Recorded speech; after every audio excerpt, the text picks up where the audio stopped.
the shared worship team, Nancy Nelson and Michelle Hazen, to create this service. This team has been leading worship this summer and fall during our Reverend Elizabeth Stevens sabbatical. Reverend Elizabeth Stevens will be returning to the pulpit in just 2 weeks. So, as much as I know we all have loved Ginger's outstanding work, it'll be nice to get Elizabeth back. I would like to extend a special welcome to all of those who are joining us for the first time.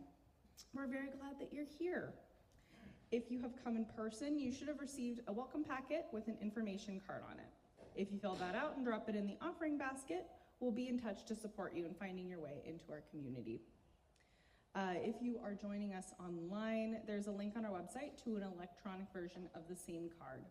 Our welcoming committee members have yellow name tags like this, but yellow, and can answer any questions or point you towards additional information. And whether you are new or not, please, and I especially say this today, please consider joining us downstairs for coffee. We've messed with it a little bit, so some of you may have noticed that as you walked by. I noticed I got a lot of stares of like, what is going on in there? You'll have to go downstairs and find out what's going on down there. So now let us say our words of welcome together. Whether this is your first or your 1000th Sunday with us, and whether you strolled, rolled, Zoomed, ran, or danced in, we are glad you chose to join us. We are one people of many beliefs, identities, origins, sexualities, and genders. All are welcome here. And now we will take a moment to say hello across the technical divide. First, we're going to show the people joining us on Zoom. If you are at home, please turn on your camera and please wave. Hello, everyone.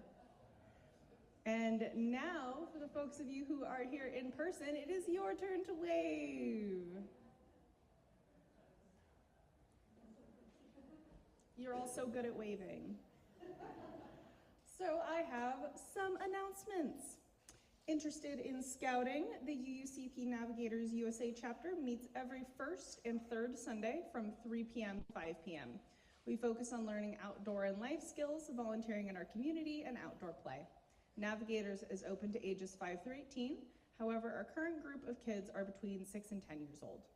Membership and activity fees are pay what you can, and we require no uniforms or special equipment. If you're interested, please attend an info session after service today up in the 3rd floor library. We hope to see you there. Our congregation is preparing to enter into a memorandum of understanding, an MOU, with the Nez Perce tribe or the Nimiipuu tribe.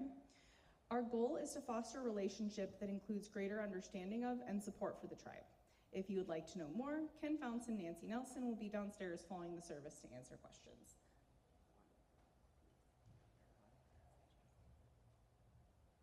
Okay, I'm being told to read this piece of paper that's been conveniently placed here for me. Joe's Closet at the University of Idaho is seeking gently used business and professional clothing to provide free job interview attire for students. If you have suitable clothing to donate, please bring to church no later than next Sunday, September 14th. Okay, that is today. And give it to Lisa Salisbury. Or, if you were too late to give it today, drop it off at the university no later than September 19th in the Pittman Center lobby or at the Dean of Students office. And Lisa is not here today, so Tom, the guy with his hand, the tall guy with his hand up there. He's waving. That's who you give it to today. Thank you, Tom. Oh, Sam has an announcement. Okay, so next Sunday, the 21st, at 2 p.m. in East City Park, the Palouse Choral Society is hosting a community sing event. And this is for the UN's International Day of Peace. I think it'll be a lot of fun. Our choir is gonna sing a short number, but they are inviting the whole community to come and sing together. So I think it'll be pretty awesome. So it'll be the Palouse Choral Society, and many of the local school choirs and other church choirs will sing. So it'll be a fun event, I think, to attend for everybody. Thanks.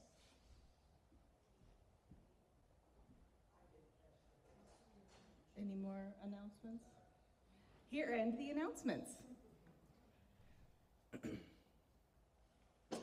The land on which our church is built is part of the ancestral homeland of the Nimipu, the people, and mistakenly called the Nez Perce or Pierce Noses by French-speaking trappers and traders.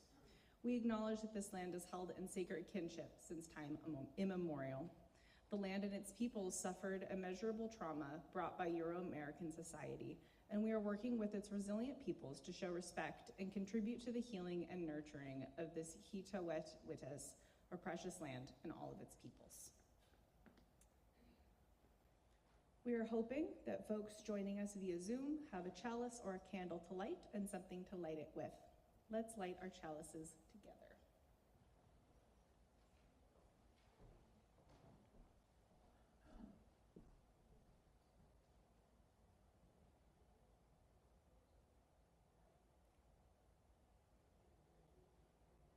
In the light of truth and the warmth of love, we gather to seek and seek to share.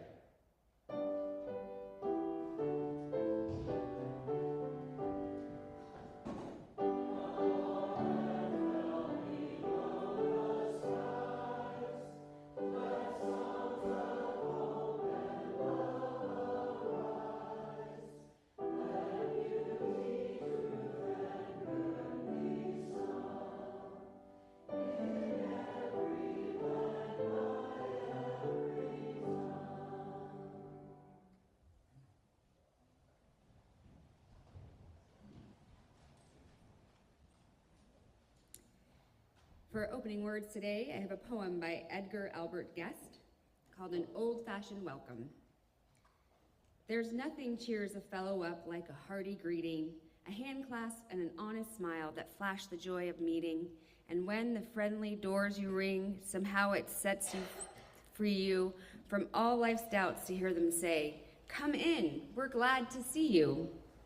At first the portal slips ajar in answer to your ringing, and then your eyes meet friendly eyes, and wide the door goes flinging. And something seems to stir the soul, however troubled be you, if but the cheery host exclaims, "Come in, we're glad to see you." And then join us with our opening hymn, Fire of Commitment. And it's number 1028 in one of the hymnals. It's the T.O. one. Thank you.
I would like to invite the kids forward, or young at heart, for our time for all ages.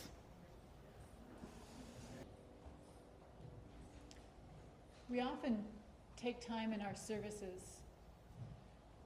We often take time in our services for meditation, a time to breathe, to center on being here and with this community in this place. So let's spend some time together. Take a deep breath. Fill yourself with air. Hold it for just a bit and exhale slowly, softly. Again.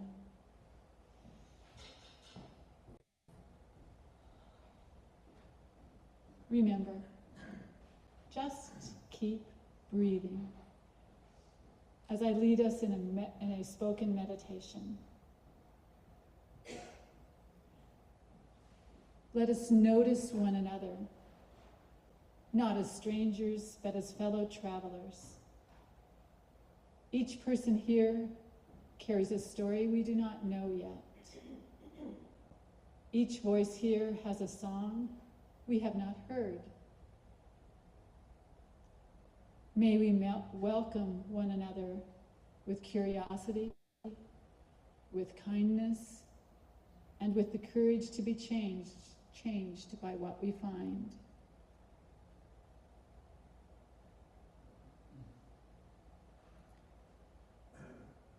Let us notice one another, not as strangers, but as fellow travelers. Each person here carries a story we do not yet know. Each voice has a song we have not yet heard.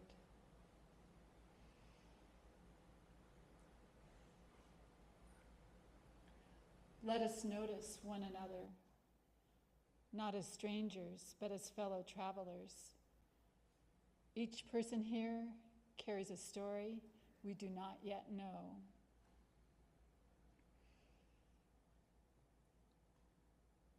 Let us notice one another, not as strangers, but as fellow travelers.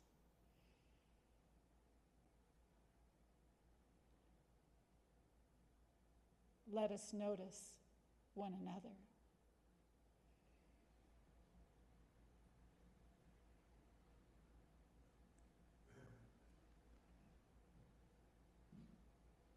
And let's bring ourselves back to this place. If you closed your eyes, go ahead and open. But remember, keep breathing.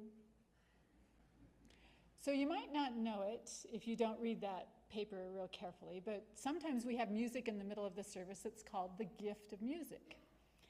It's usually music performed by the choir or a guest musician. Today, we're going to try to give ourselves a gift of music. And we're going to do it with a little help from Harry Belafonte. And his song, Turn the World Around. First, we're going to just enjoy listening and watching, not singing yet, as he sings it with the Muppets. This song and this performance was a favorite of Jim Henson's. And when he knew he was dying, he asked for it to be performed at his service. So, let's listen to this song, and after we've heard it once, we'll replay it. And this... We can learn that one, Nancy. I think we can. Thank you all for participating in that. That was wonderful. So, I love a good visual metaphor. And this one, if we could get the next slide up, is from our recent Transforming Hearts workshop about radical welcome in UU churches. This particular workshop was centered around how our church can foster a community that is welcoming and accepting of the transgender community. We will be hosting the class again at some point in the next couple months, so keep an eye out for an announcement about that if you are interested in attending. It was a great time last time, so we're very excited to do it again. One of the things that the course is centered around is the concept of beloved community. This is a term that you've probably heard from Elizabeth a lot. This idea of beloved community is creating a space wherein we recognize that we're all different people with different views and experiences. Where this becomes a practice of beloved community is by celebrating those with different perspectives, recognizing that they bring something unique and valuable to the table, and actively seeking out the insights of those at the margins. When thinking about this topic, we must first allow ourselves to get into a mindset of non-judgmental observation. It's so easy to judge our thoughts and feelings, isn't it? So we're going to try to not do that for just a bit. I know it's hard. When you think about power and privilege, what comes up for you? Notice the thoughts and the feelings that swirl around and allow them to just be. You don't need to judge them or change them. By allowing your thoughts and feelings to come freely, you can learn a lot about yourself and our community. In the center of our circles of welcome are the people in our church community with the most power and privilege. People in this circle are used to having their voices heard and their opinions considered when making big decisions or even small decisions, like what flowers are we going to put? What types of light bulbs are we going to use? They feel comfortable moving around the space and don't worry about being left out or judged harshly by others. I'm sure we can easily think of some identity groups that typically fit in this category, like white people, rich people, and people with societally accepted sexualities and gender identities. Take a moment to just consider what other types of people might be in this inner circle within our church.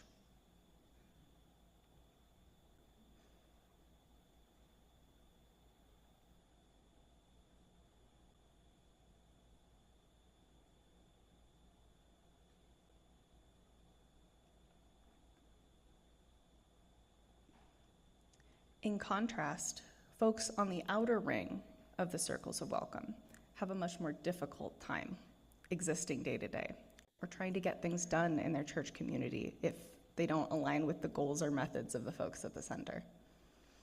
Someone in this ring would be used to folks not paying them and their words any attention, so they may resort to methods of being heard that are typically considered inappropriate or disorderly. Or they may just stay quiet so as to not waste their time and effort. They may decide to go somewhere else where their voice is actually appreciated. Comfort is only felt in the presence of others who share your identities or are otherwise known to be safe, usually through a long vetting process. Folks in this ring typically come from marginalized identities, such as being a person of color, being poor, or being transgender or queer. Take a moment to consider what other types of people might be in the outer ring of our church community.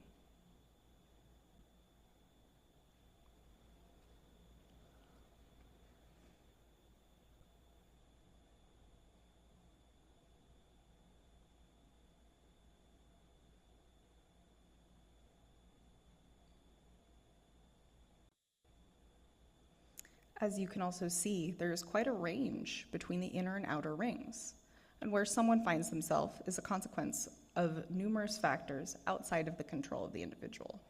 You don't tend to get to choose where you are in this little circle situation, do you? So, let us all take a moment to close your eyes or soften your gaze and reflect on which ring you might find yourself in.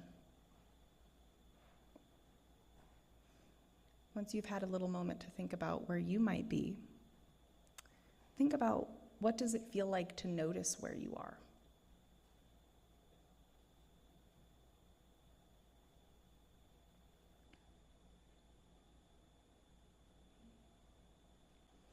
Now, regardless of where you might actually be, let's take a moment to mentally place ourselves in the outer ring. Sit with what it would feel like to not have all of the social comforts that you may be taking for granted. How might it impact your behavior? How might it affect whether you truly consider yourself to be a part of a church community?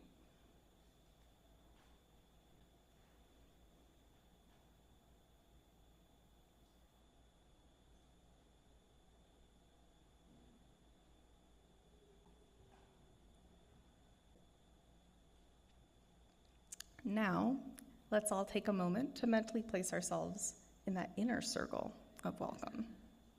Sit with the feelings of warmth and true welcome, the feeling of security in the knowledge that the people in your church care deeply about you and want your voice to help shape the community. They really care about what you have to say. How might these feelings impact how you show up and interact with the community?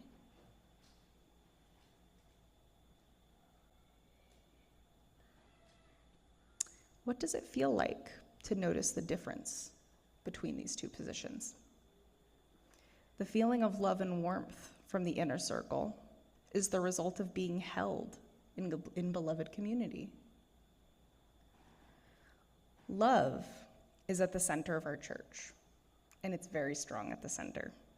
But I know that we can work to expand that love outwards so that it reaches the people living on the outer ring, who would never even expect to receive that type of love and consideration. Thank you.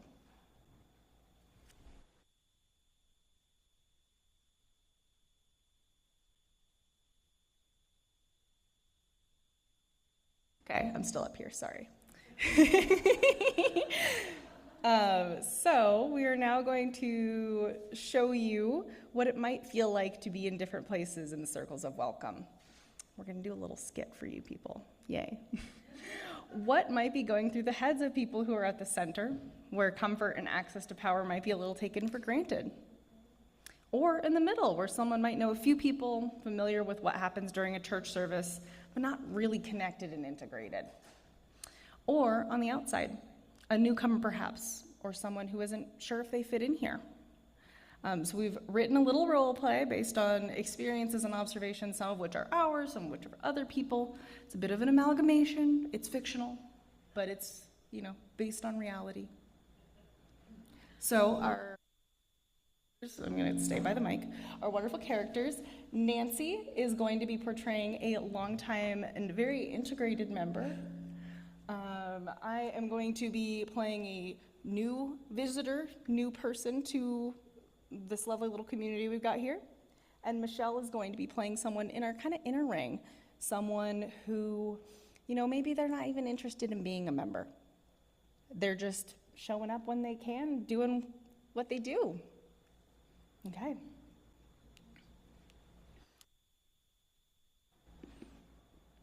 We have 3 questions for our characters. Question 1, what do you do when you get to the service? I go get my name tag and I look for people I need to talk to. Usually a committee that we're on, something that we've got a deadline coming up. I like to sit up front because I might need to make an announcement, or if I'm singing in the choir and I need to come forward. And also it's kind of fun to be up close, so when the camera comes around, I can wave.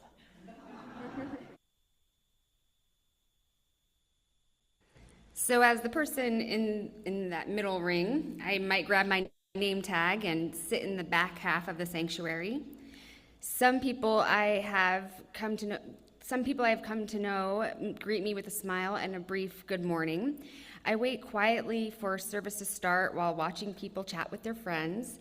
I watch the announcements scroll by on the screens and think about how many cool things people are doing in the community. I write my name on one of those name tag stickers that looks different from everybody else's, as instructed by the greeter, who has a very fancy-looking printed name tag and pronoun ribbon. I find a spot to sit in the back few rows, maybe in the balcony, where I can watch the service and the congregation without being as visible to everyone.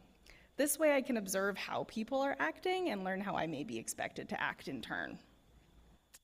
Question 2. How do you feel at church? Church is really a comfortable and familiar place for me. I know most of the songs and people, and I feel safe and protected from an outside world that seems less predictable. I don't mind sitting by myself or sitting with other people. It's easy for me to introduce myself to somebody new, but I usually know who's here.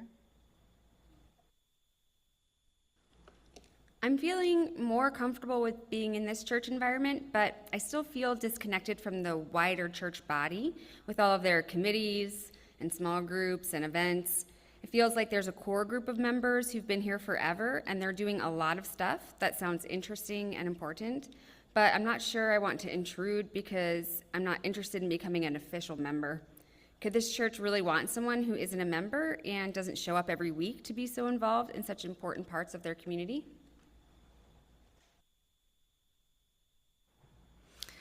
I feel on edge, and I'm paying close attention to my own behavior and the behaviors of others. I've had some rough church experiences in the past, and I'm worried that this church may be like all the others who say that they're accepting, but really aren't. I want to believe them when they say they really accept everybody, but that's hard for me to do.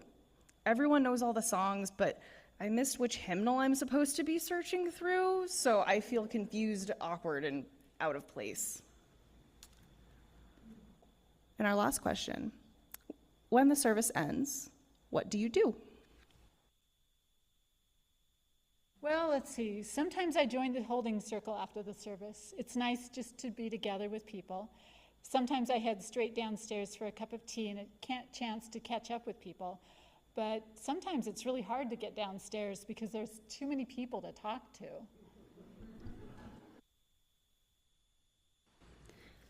If I feel safe and welcome enough, I may go downstairs for coffee hour, but I am a bit overwhelmed by all the people standing around chatting with people they clearly know. I'm not really sure where I can break into conversations or who might want to talk to me. I may just quietly drink my coffee and go home if nobody strikes up a conversation with me.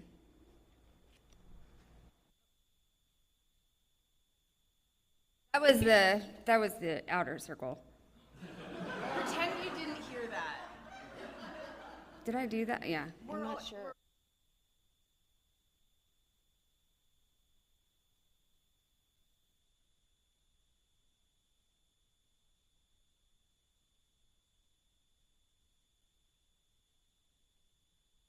If I feel safe and welcome enough, I may go downstairs for coffee hour, but I'm a bit overwhelmed by all the people standing around chatting with people that they clearly know. I'm not really sure where I can break into any conversations or who might want to talk to me. I may just quietly drink my coffee and go home if no one strikes up a conversation with me. Skit over. Yeah. So years ago, I struggled a lot feeling like I was on the outside ring in a lot of different situations. But I noticed some friends of mine who were really skilled at engaging with people. I remember a conversation with a friend of mine who was really skilled at this when I was kind of proclaiming my distaste for small talk, saying that it felt superficial and meaningless.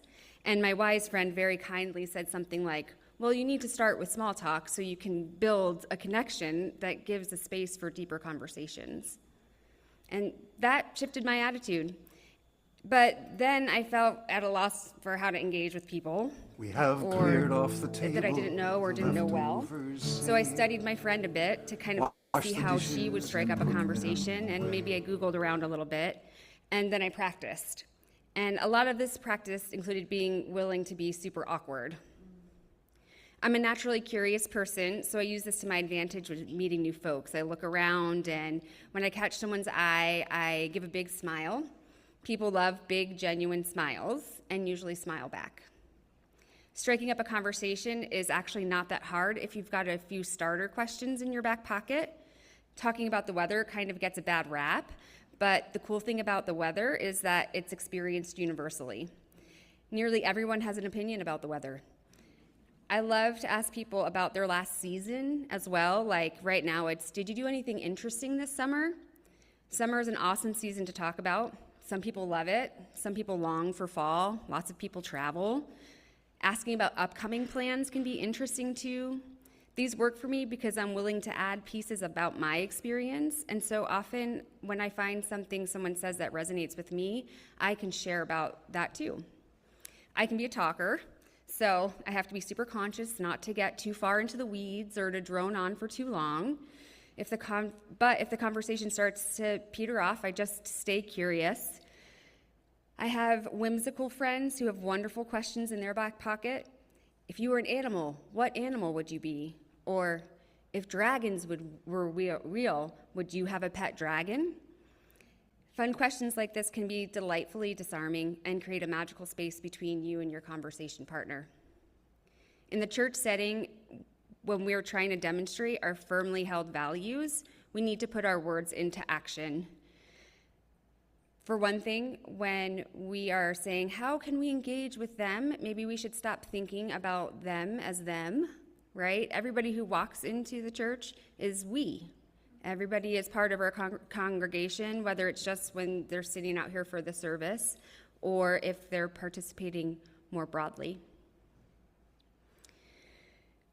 Also, I am so happy to see so many people wearing name tags. Wearing your name tag can be helpful when arriving to church. Look around for unfamiliar faces or someone sitting alone and sit next to them saying hello. After church, find someone unfamiliar to talk to in the fellowship hall. Maybe find someone who shared a joy or sorrow and celebrate or grieve with them. Have your questions in your back pocket. What brought you here today? What's something you've been enjoying lately? What kind of community do you hope to find here? Now, for folks trying to find their way into this community, I have some tips for you too. Show of hands, real quick. Who is free on Wednesday evenings? Yeah? Because there's choir on Wednesday evenings, right? You can always come to that. But we have any number of interesting interests represented at our church, in our church activities. Like there's the Zen Buddhist group, small group ministries, Purple Paisley quilters, folk dancing, volunteering for Family Promise, even volunteering to help out during religious exploration. And I haven't named everything, for sure. There's formal and informal opportunities, and some come with training like the lay pastoral team or the worship team. And it can maybe seem intimidating, but the moment that you step in, you will be included and welcomed and celebrated.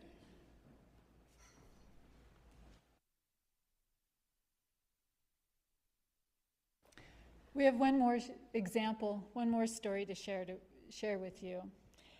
It's an excerpt from a sermon delivered by Alex Capitan, who is one of the creators of the online UU class that Ash was talking about, the transgender inclusion in congregations. And our Social Justice Committee had sponsored it this summer, and I was one of the many people who attended it. Ash didn't tell you, but she was one of the leaders. And Alex's sermon was included in the class resources. The title of their sermon was Welcome as a Spiritual Practice. This is the story used to begin the sermon. Alex said, I want to start by telling you about the most welcoming experience I've ever had. It happened when I joined the Boston Gay Men's Chorus. It was really scary for me to audition for the chorus. I thought for sure I'd be judged and questioned, that I would get more than one hairy eyeball and be rejected or laughed out of the room. I mean, it is the Boston Gay Men's Chorus, and after all, there I was, not a man and not entirely gay. When I sent a tentative email saying I was trans and could I audition, I got a cheerful response saying, oh, absolutely. We've got other trans guys in the chorus. But I was still worried. Sure, they had other trans guys in the chorus, but those guys were probably men who even I wouldn't be able to tell were assigned female at birth. I wasn't a trans guy like that. I'm a queer, gender fluid, flamboyantly masculine and feminine all at once, neither here nor there. But with my partner Teo's support, I went for it, and no one batted an eye. I was assigned to the second tenor section at my first rehearsal. I immediately felt drawn in, and I immediately felt drawn into the collective embrace of 150 gay men. This may sound way sexier than it was, but imagine this. At the close of my first rehearsal, me and the other newbies were ushered to the front of the room, and the entire chorus sang to us. They sang Everything is Possible by our own UU minister, Reverend Fred Small. We do this every time new people join the chorus. We sing to them. You can be anybody you want to be. You can love whomever you will.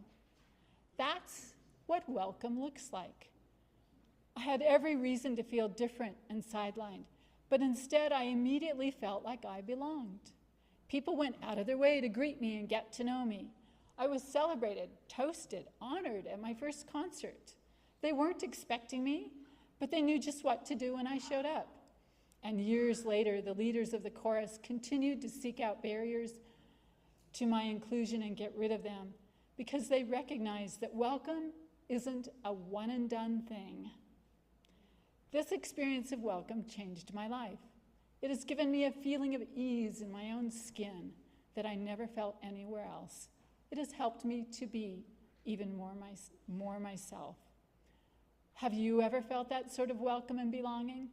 Can you imagine what it would be like to feel that way, that full and total welcome, that deep, unconditional belonging every time you entered this space? Can you imagine what it would be like for every single person who ever entered this space to feel that way? This ends the excerpt from Alex's sermon. So that song he referenced, that song that was part of Alex's experience of love and embrace, is actually in our hymnal. It was written, as Alex mentioned, by Fred Small, a singer-songwriter who became a UU minister. He had this to say about the song. I wrote it in 1983 at the request of a lesbian mother who was trying to raise her 9-year-old son amidst the pressures of toxic masculinity. The song took off in the late 1980s, and then the flirtations picked it up, leading to its performance by LGBTQ choruses around the world.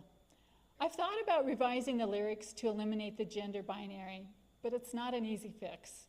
For now, my hope is that you can dream all the day, never reaching the end of everything possible for you, affirming an infinite range of sexual, affectional orientation and gender presentation identity.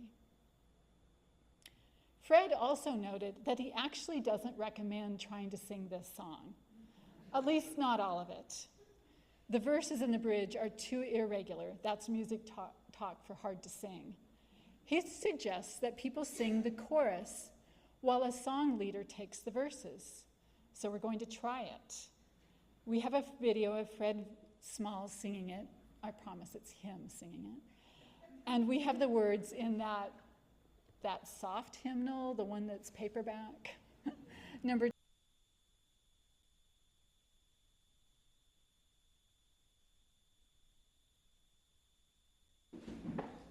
We have one more song to sing, one that might be familiar.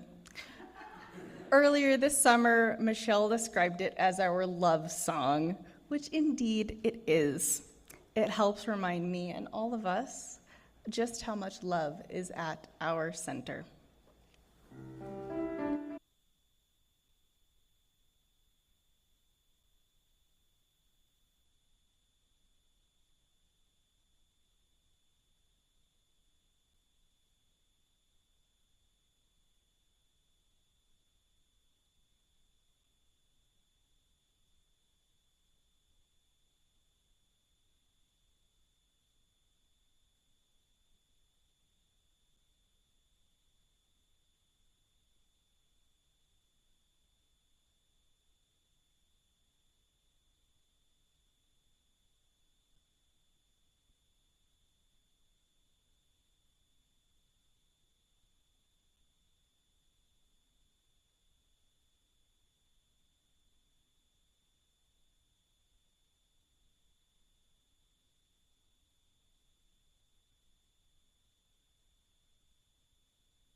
In the words for extinguishing the chalice.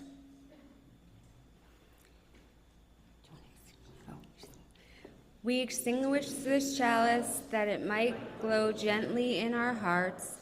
May it light our paths as we leave this place. May it guide our way until we are together again. Let us all together embody our values and demonstrate our welcoming by spending time together during coffee hour in the fellowship hall.